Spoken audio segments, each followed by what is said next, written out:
Namastubhyam Bhagavate Purushaya Mahatmane Buddha Avasaya Bhutaya Paraya Paramatmane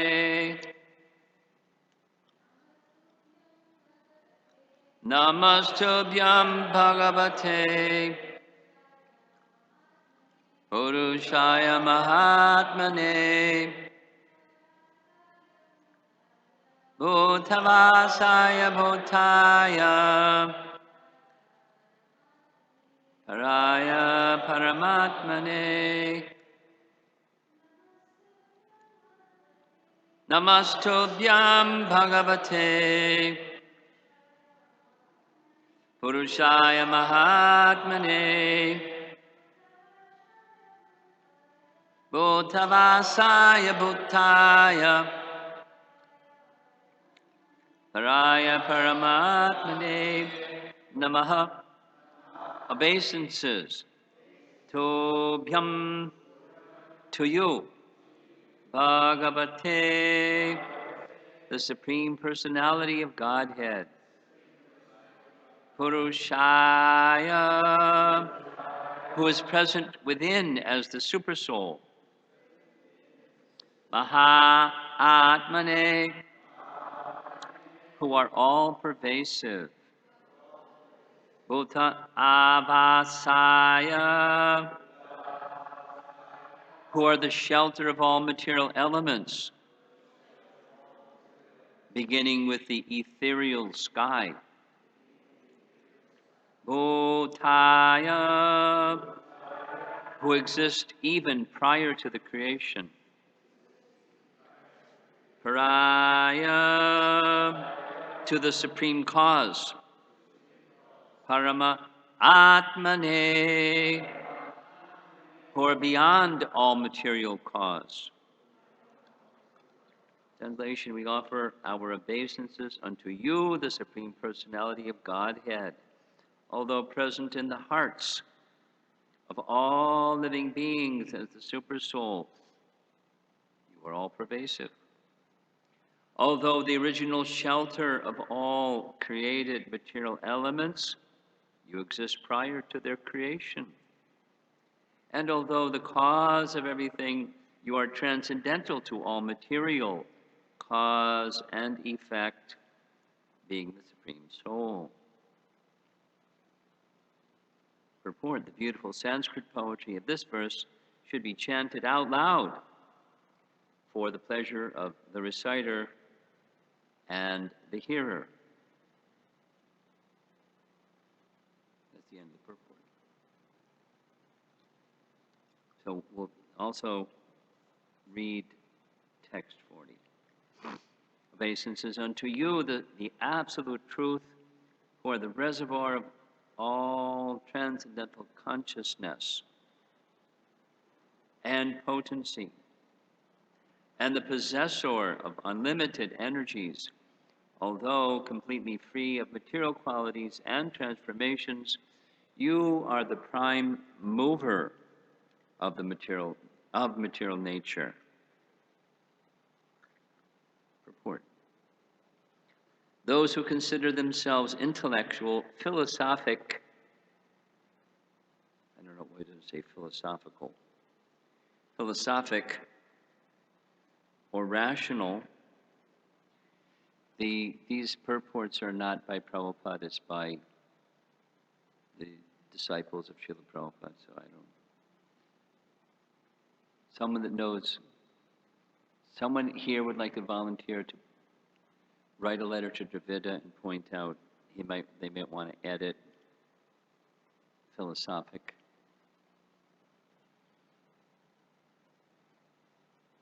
Or rational should carefully note here that the absolute truth, the Supreme Personality of Godhead, is the ocean of all knowledge and consciousness.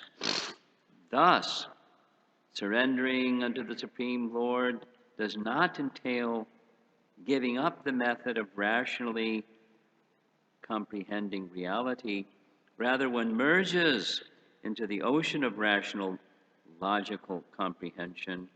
The Supreme Lord is the perfection of all sciences and all forms of knowledge, and only envious and trivial minds would deny this obvious fact.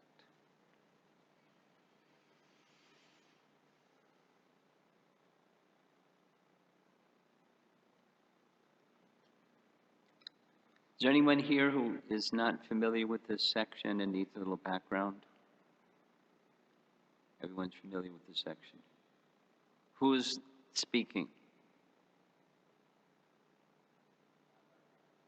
Huh? Okay.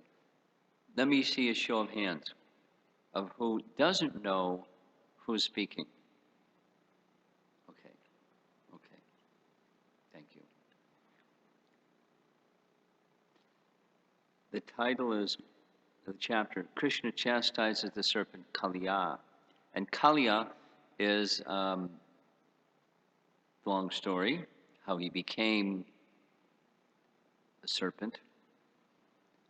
It has to do with a long history of, in a previous lifetime, he was a sage who was envious. He was cursed by another sage because of his envy, and he became a serpent because serpents are known to be envious. They bite even without provocation, poisonous ones. So Kaliya took shelter in a lake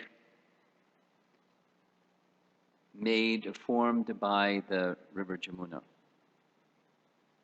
So rivers sometimes have lakes.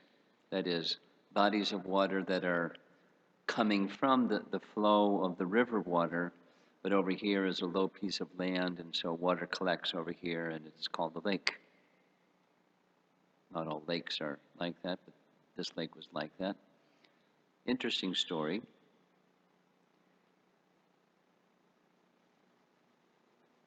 Very interesting story. Kaliya had become a snake, and he was living in some remote place. Many people attribute that remote place was the Fiji Islands, somewhere over there. And the name of the place is given in Sanskrit. And Garuda, who's Vishnu's bird carrier, Garuda would come to that place where there are many snakes and come and... So they made a deal with, like a truce, with Garuda. On a regular fixed time schedule, they'd make certain offerings to Garuda, and he could come and take those offerings without killing all the serpents. So they took turns making the offerings, and when it was Kaliya's turn, instead of offering to Garuda, he ate it himself because he was envious. Although he, in his previous life, had been envious, he didn't lose that enviousness when he became a serpent. And so Garuda, recognizing that Kaliya had taken the offering that was meant for him, came swooping in on Kaliya.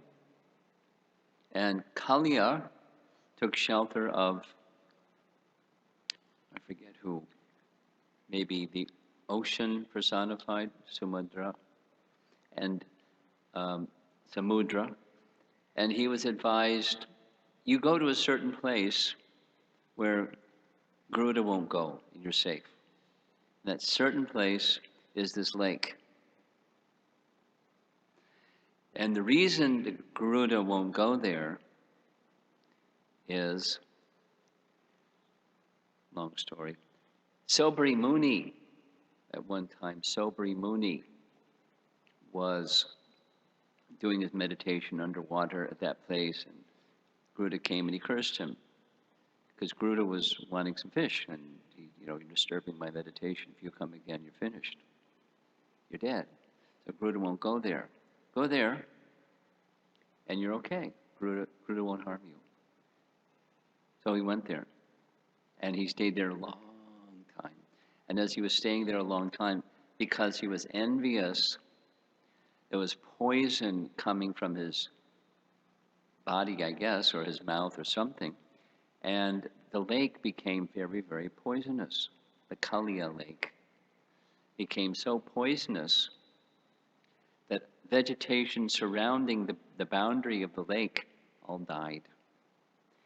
Birds that flew over the lake, they would die because of the fumes were so poisonous. Bad scene in Vrindavan. Krishna wanted to correct that bad scene, so he arranged a pastime. That morning, instead of Krishna accompanying the cowherd boys like they do every day, the cows made a beeline for the Kaliya lake, straight from Nandagram. And those of you that have been in Vrindavan, Nandagram is quite a distance from Kaliya lake, or now there's no lake, it's the Kaliya Ghat, very near to the Krishna Balaram temple. Any case, they just went straight there and started drinking water. The cows drank water and keeled over as if dead, and the cowherd boys drank water and they keeled over as if dead. And then Krishna came, because he came a little late that morning by Leela plan, and Balaram wasn't there. Balaram was back in Nandagram for some reason. Doesn't say why. And when Krishna saw the scene of the cows and the cowherd boys looking as if dead, he was, for a moment, overwhelmed by his own Yogamaya potency, and then that Yogamaya potency, by his will, was withdrawn, and he knew exactly what to do. He glanced over the cows and cowherd boys, and they came back to life. He challenged the Kaliya serpent. He got up this Kadamba tree, tightened his cloth, and plunged into the Kaliya lake with such force, like heavier than the whole universe. The Kaliya lake went all over the side, the shore of the lake, and Krishna was jumping around and splashing, and Kaliya became really agitated. Who has come to my lake? So he surfaced and captured Krishna. There was few things happened. He captured Krishna in his coils. Many things happened in between, but he captured Krishna in his coils, and the cowherd boys, seeing Krishna in danger, usually it's a role reversal. Usually the cowherd boys are in danger and they call for Krishna. This is one where Krishna is in danger. What were they going to call? They practically died. Somebody ran back to Nandagram real fast. Nanda Maharaj, Mother Jasoda, Krishna's in danger. Balaram said, don't worry, it's just a pastime. He's just having fun. And they said, no, we have to go immediately and protect Krishna. So some scene happened on the shore. Balaram had to stop Mother Jasoda from entering the river Jamuna to give up her life if Krishna's in trouble. It worked. She stopped. Balaram, very strong. And then Krishna decided to escape the coils of Kaliya. He got himself big and really big and really big. One of his mystic cities. Kaliya has a serpent, so his body expanded and expanded. But then all of a sudden Krishna became very small again. And he escaped out of the coils and started dancing on the hoods of the Kaliya serpent. And as he was dancing, he was showing his skill of dancing, because he had many, many hoods, and he's dancing from one hood to one hood, the other hood, and dancing, like a real spectacle. The demigods are playing music. Watch Krishna dance. Woo, woo, woo.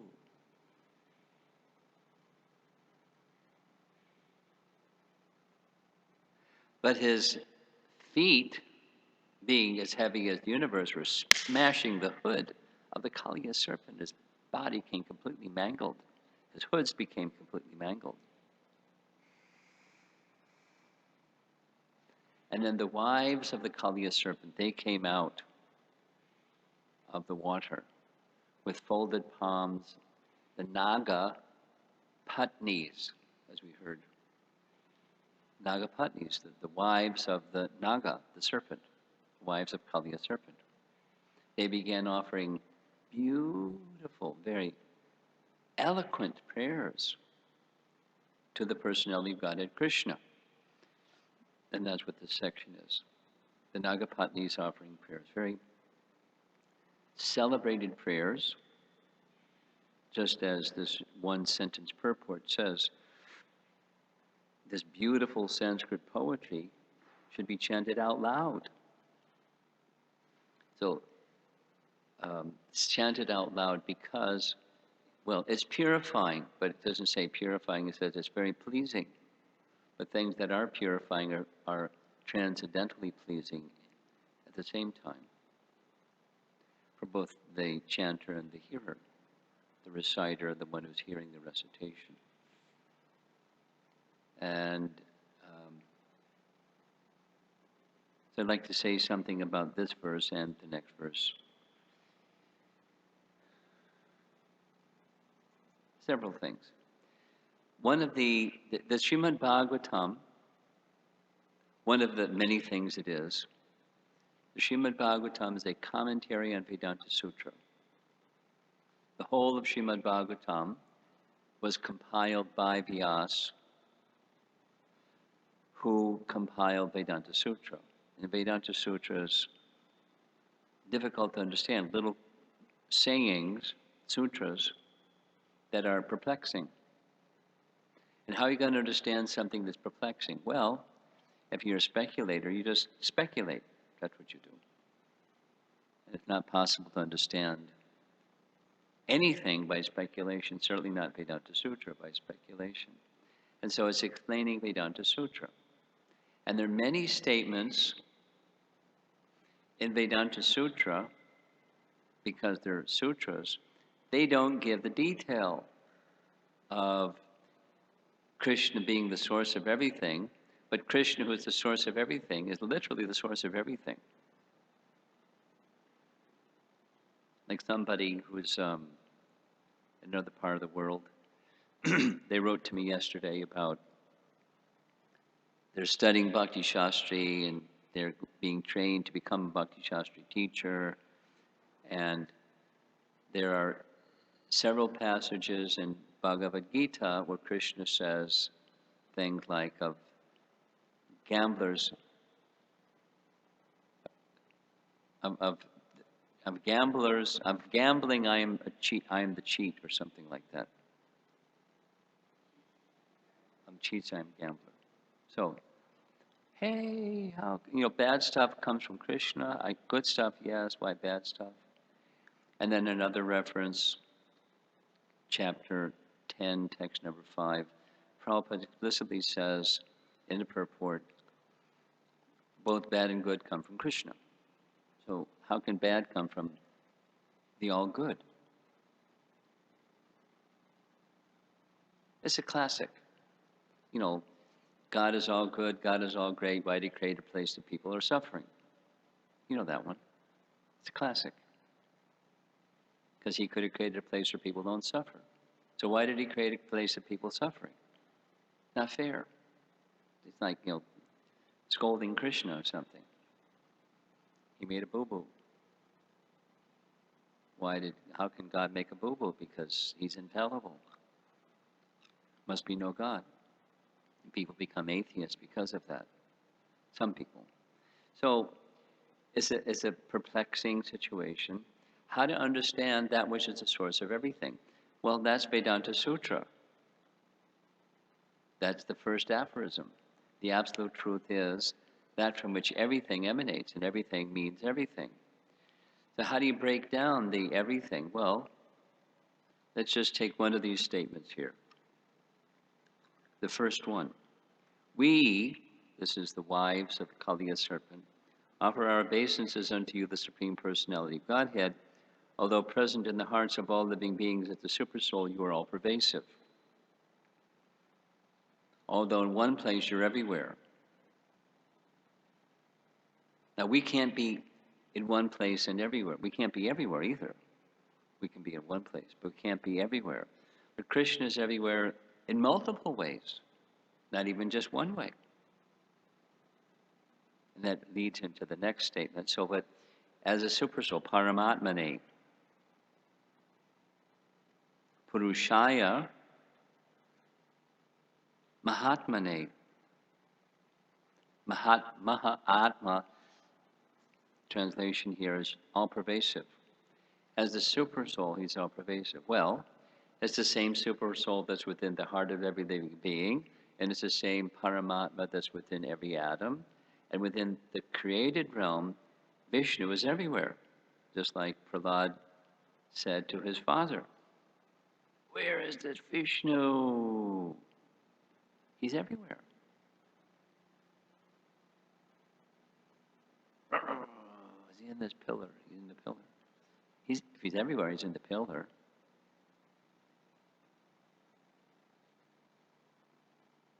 Although he's a Supersoul within the heart of every being, he's all pervasive, and he's all pervasive by his Brahman feature, and he's all pervasive by the expansion of his energies in the material creation. Where is there not material energy? Say it positively. Everywhere there's the material energy. Say it differently. There's no void in the creation of God. Void would mean where there's nothing. There's no void in the creation of God. There's always something. And that something, minimally, is Krishna's energy. Just like it says in the word for word, beginning with the ethereal sky. It's pretty, pun intended, it's pretty elementary. In 8th grade science, I remember my science teacher put on he had a big front desk, a laboratory type of desk, a big, thick, 1-inch thick black, whatever stuff is made of marble or something. Put a bell jar on the desk, said, "What's inside?" The bell jar. We were being introduced to a bell jar.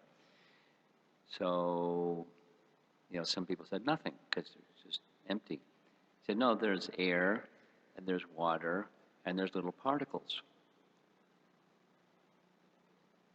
So then he hooked up a vacuum pump to the bell jar. It was really noisy, and pumped all the stuff out. The water, the air,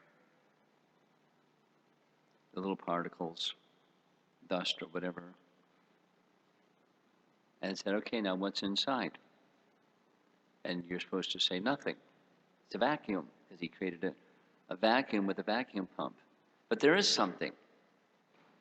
One of the elements, Akash. There's no void or even vacuum, because vacuum means there's nothing. Vacuum in that sense, in the creation of God. There's always something. And there's the opportunity by Krishna's arrangement to withdraw all of that. But even then, that when he withdraws all of that, the material elements are withdrawn. But then there's that in which the material elements are floating or situated, and that's Brahman. Brahmajyoti. Hey, we're in the Brahmajyoti right now. We don't see it. We're not aware of it, consciousness-wise. But that's all pervasive too. Like, where is there not Brahman?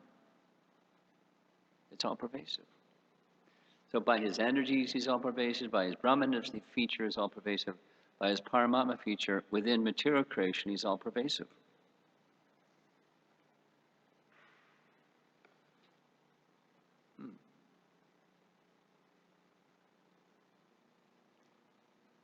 Hiranyakashipu didn't get it, and most people don't get it. And if they say he's all-pervasive, then it's just one thing, it's just Brahman. And then they say, this is Mayavadis. What is matter? It doesn't exist. It doesn't exist. Jagat mithya. Just doesn't exist. Poof. By word jugglery, it just doesn't exist. It exists. If it doesn't exist, let me hit you over the head with this baseball bat and you tell me it doesn't exist. If it doesn't exist, then give me all your money because it doesn't exist. It's all one, right? Etc. It's a philosophy that people don't live by, but they say it anyways. It's cheating.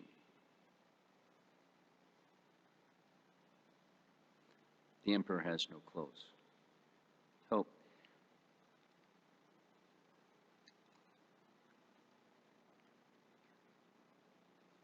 it's apparent. There are apparent contradictions in Vedanta Sutra, or in understanding that from which everything comes. There are apparent contradictions, but there's no contradictions. There are apparent contradictions, but there are no contradictions. Apparent contradiction because our mind is very tiny and binary, and we can't comprehend what's beyond the tiny binary mind because it's inconceivable. Because it's inconceivable doesn't mean it's false. Like there's no Bhagavan, or there's no Paramatma, or there's no Atma. There's no material elements. There's nothing except Brahman. That's if you have a tiny brain and you can't understand what's beyond your tiny brain. You can't understand Vedanta Sutra without the assistance of the Bhagavatam in disciplic succession to explain it.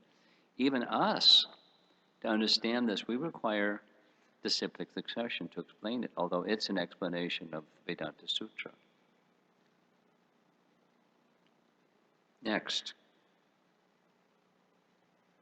That was the first two verses here. Bhuta avasaya. He's the shelter of the material elements. Bhutaya, who exists prior to the material elements. And that's not so apparently contradictory, but there's the manifest, the unmanifest, manifest, unmanifest. From Krishna, who the wives of the Kaliya serpent are addressing, you're the shelter of the material elements, but you exist before the material elements, being before the creation of, or demonstrated by the material elements. You're the shelter of those elements, and you exist before the elements and before the creation. Although the cause of everything, you are transcendental to all material cause and effect. Just like Krishna says in Bhagavad Gita, I created this system, Chaturvarna Maya Shrishtam, Guna Karma Vibhagasha. There's so many examples, but there's one. He creates the social structure of creation. And then he says, but I'm the non-creator. I'm the non-doer. Because everything's being carried out by his material energy. But how does the material energy carry out whatever the material energy carries out? Under his direction, like remote control. It doesn't even have to have a control system, like drones. It's very interesting. During the one festival in Mayapur, big festival, they were putting the domes up on the top of the Mayapur temple. There were 3 domes. They had a big crane lifting, and then so flying around was a drone, taking pictures of the crowd and taking pictures of the crane lifting the dome, and then slowly the dome being lowered and the kirtan going wild. And but I was watching this drone. The drone doesn't fly on its own. There's somebody over there with the controls. Drones don't fly on their own, although it looks like it's just like shh. It's remote control. It's war technology being used for some commercial purposes now.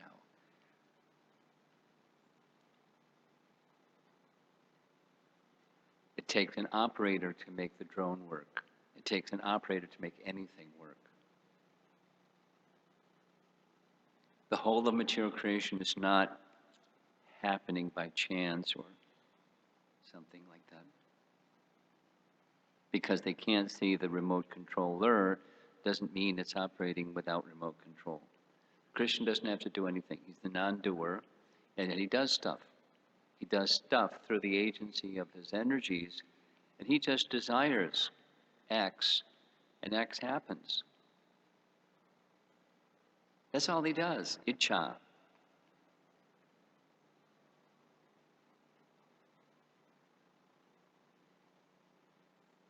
Desire. He wills it, and voila. There's lots of details and details and details. So what the Old Testament says, what Genesis says, God said, he didn't even have to say it. God said, let there be light, and there was, and it was good. I mean, there's many, many steps in between, which Sankhya philosophy describes, but he's the remote controller. Even bad stuff, he's the remote controller. He doesn't wish it, but the whole of creation has duality, has good and bad. It's just the nature of the place. It's for people who are rebellious. Like the state has a prison house because they're thinking, hey, I got a great idea. What's that? Let's develop a state and build prisons. I'm really into it. Let's build prisons. So we'll get a state going and we can build a prison. It's not the purpose of the prison, not the purpose of the state, but there are people who rebel and bring harm to others, so they need a place. That's what a prison is, a place for rebellious people. And in the rebellious people place, there's pain and misery. It's not meant to be a nice place. It's to teach the prisoners, don't be rebellious. There's consequences that you don't like. That's one of the reasons why there's bad stuff that happens, because people are rebellious. And it's to teach them otherwise. Because some people, they need a stick in order to sit straight. And still they don't sit straight because they're rebellious. The dark mode of ignorance has really got them. Even when they're shown a stick. Even when the stick whacks them.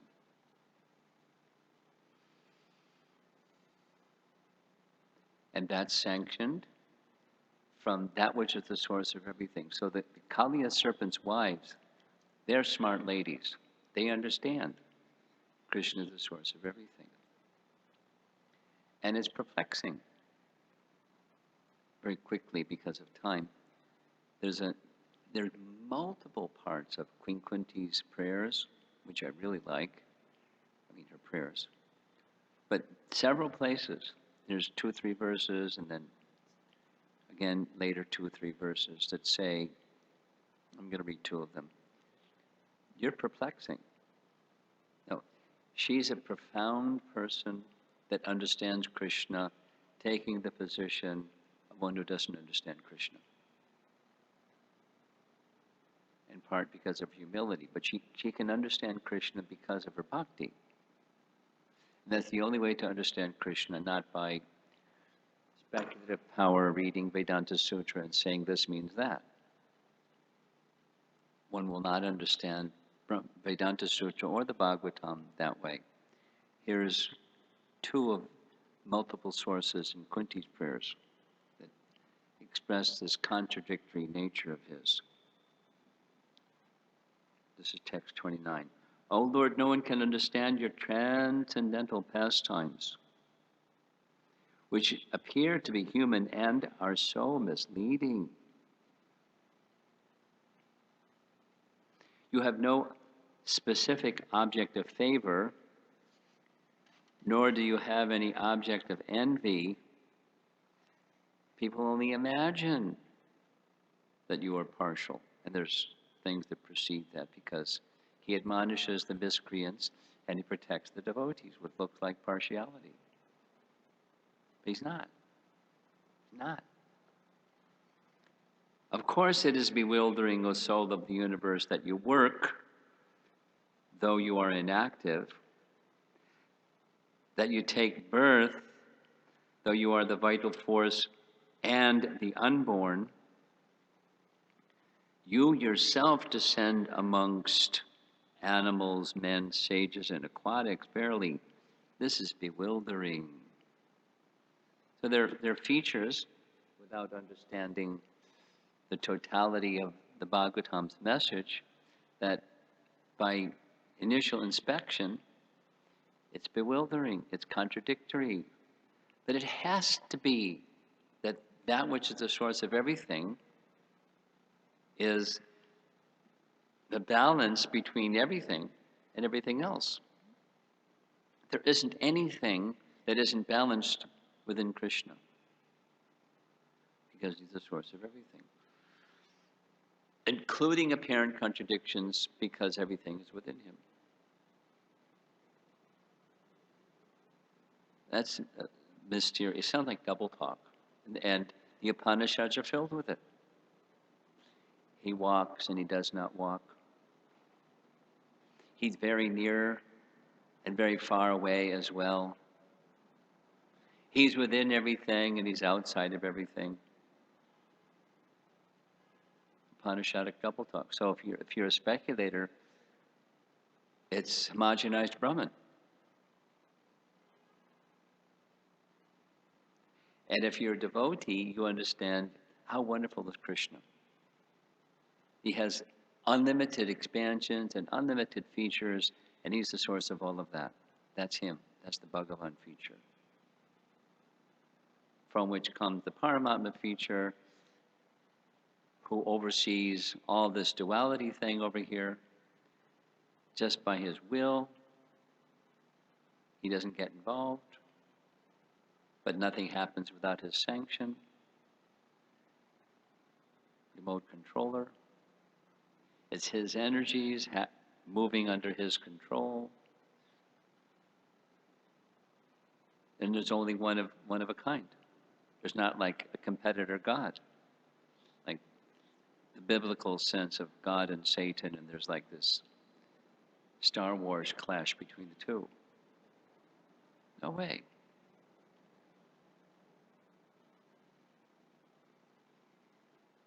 No way. It's popular, Star Wars, or God and Satan, and they're having a battle for your mind, and a battle. It's not another personality that's equally powerful, and they're having a struggle.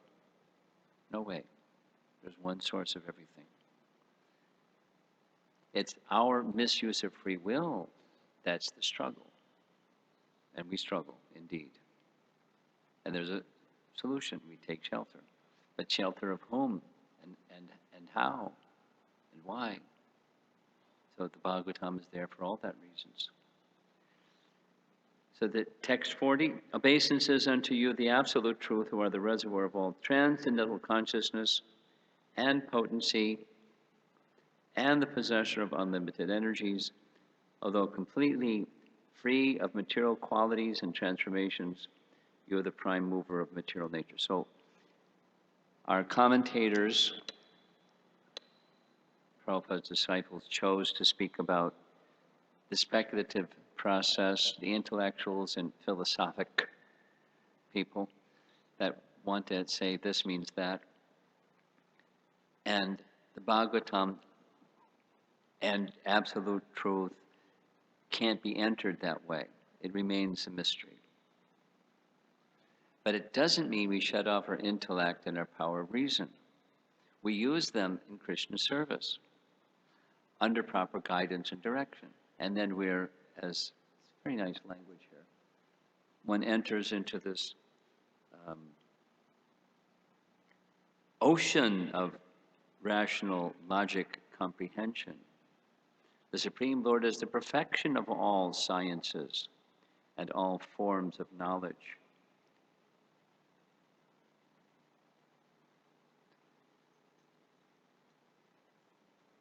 I was having this discussion with two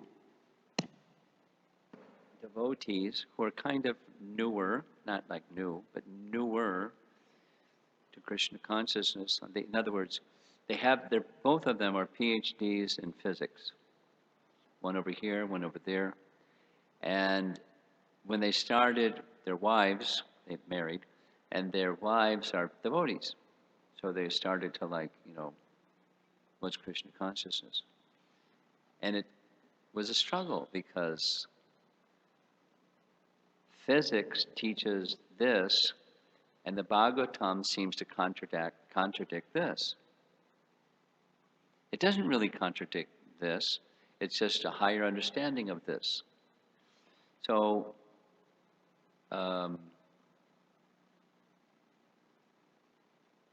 one of the things that helps devotees is to understand exactly this one sentence here. We don't trash knowing things by scientific method. This is a scientific method. We just don't rely on the limits of our mind and intelligence and senses.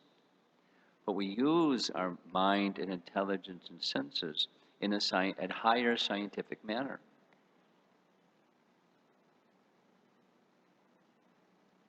On authority of the Vedas, for a starter. We reach that conclusion by reason. I was recently in China, and there's this one fellow who was practically bursting. He wanted to know, he kept asking the same question 10 times.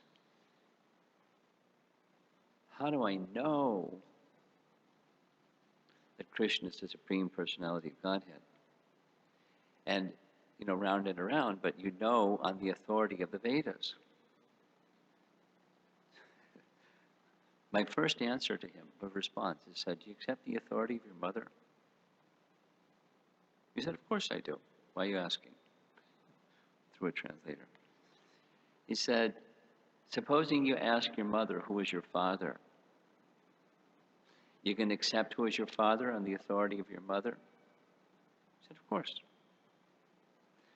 Now, supposing your mother lies to you, well, she's not going to lie to me. She's going to tell me who my father is. Okay, very good. By accepting the authority of your mother, you can know who your father is, and otherwise you can't know who your father is. You can guess. Well, the man that's been living in your house for umpteen years, and that's my father. But how do you know? Maybe he's not your father. He's just been living in the house, taking care of the family.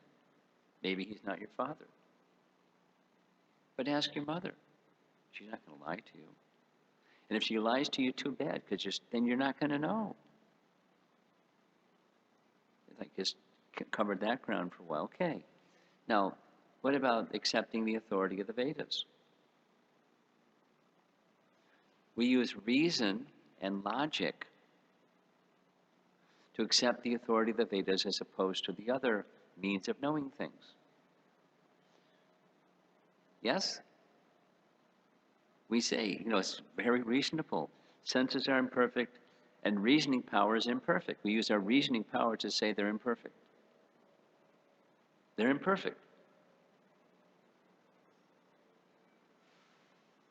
And using that reasoning power, we say, well, we need another source. What's that other source? A perfect person. And the Vedas come from a perfect person. Well, how do you know? That was this man's question. How do you know? On the authority of the Vedas. That's how you know. In other ways, you're not going to know.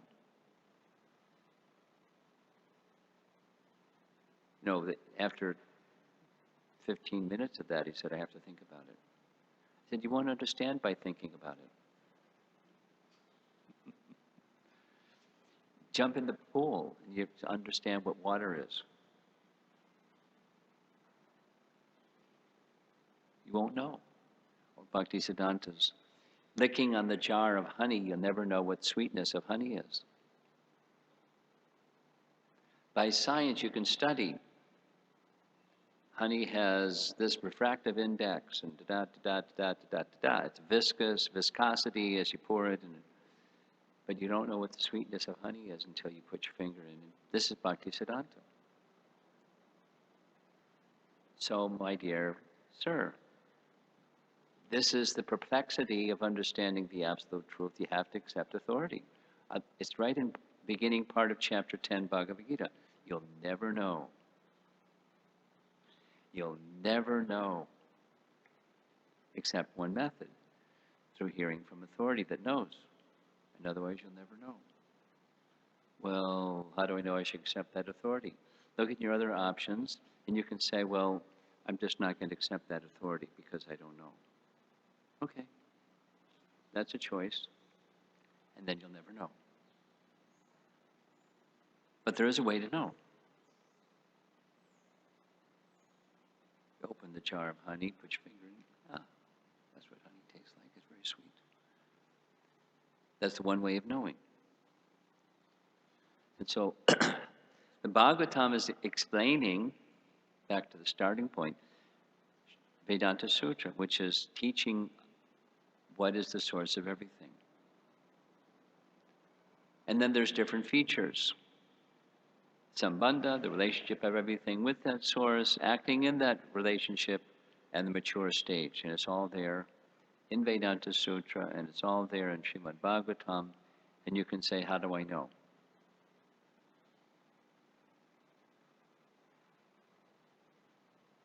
You have to accept the authority of the Vedas, which come from a perfect person, or you'll never know. It's a choice, and we all have to make choices.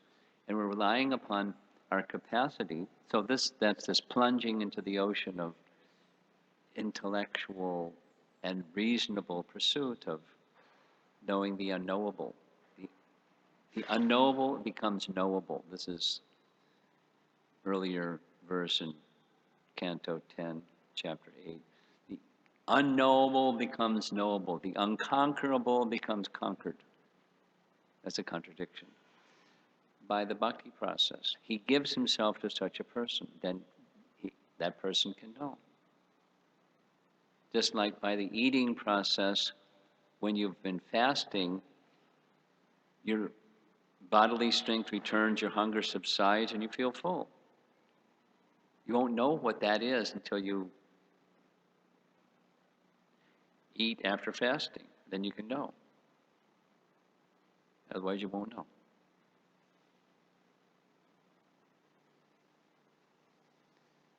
Okay, so that's our discussion for the morning. Let's see if there's some questions.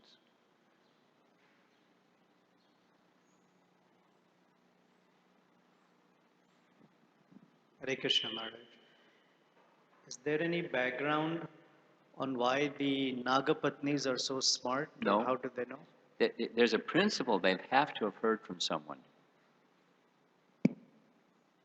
But I don't know anywhere that it says from whom they heard.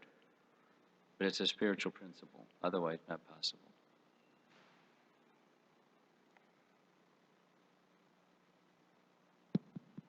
Maharaj, you were very beautifully explaining this.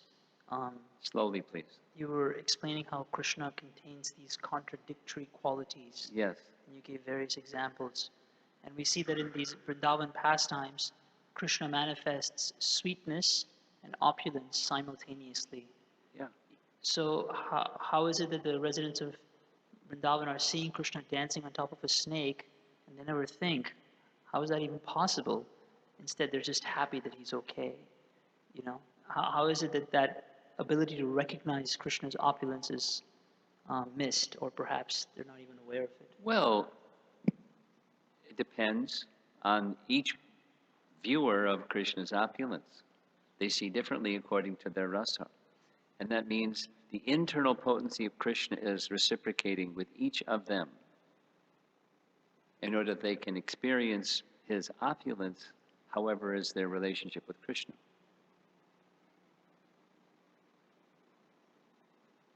It's the function of the internal potency, or the Yogamaya potency, or whatever you like.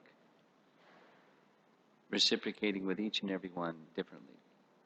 Like, Krishna's lifting of Govardhan Hill. Each of the persons seeing saw differently. Nanda Maharaj in his way, the gopis in their way, cowherd boys in their way. Oh, how wonderful is Krishna. That's like, we don't have to figure it out. How wonderful is Krishna. The sweetness element is experienced differently according to different rasas, and the intelligence is provided according to that rasa, so they can support and maintain that rasa and sweetness.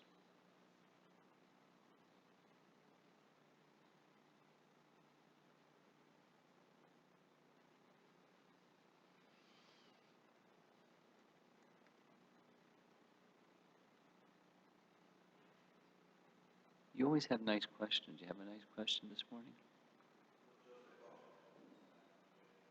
Okay.